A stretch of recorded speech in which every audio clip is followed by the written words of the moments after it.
bere fruituak eman ditzatela, urte oparo izan dezala. Guztioi urte berri on. Urte berri on ona ez zaigu atera 2020 hau. Zeinek esango zigun, irudi horiek grabatzen ari ginen bitartean, Txinako bazter ez ezagun batean, gure bizitza zeharo aldatuko zuen birus txiki bat edatzen ari zela.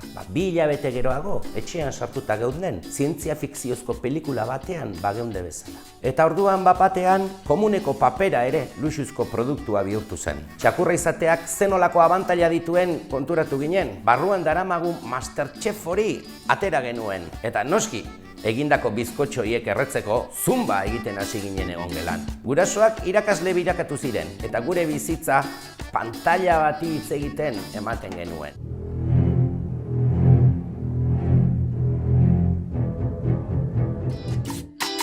Telebilerak, telepoteoak, klaseak, kirola, pantalla bihurtu zen gure mundurako leihoa eta balkoia gure mundua.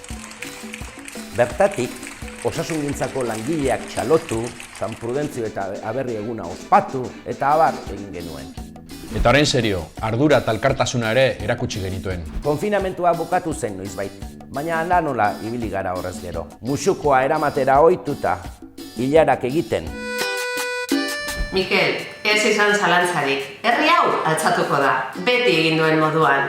Baina oraingo honetan, zutitu bai, baina beste norabidean egiteko.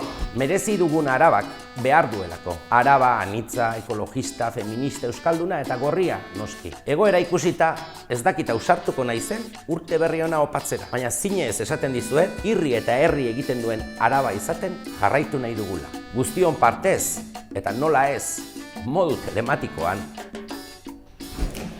Urte berri on! Urte berri on.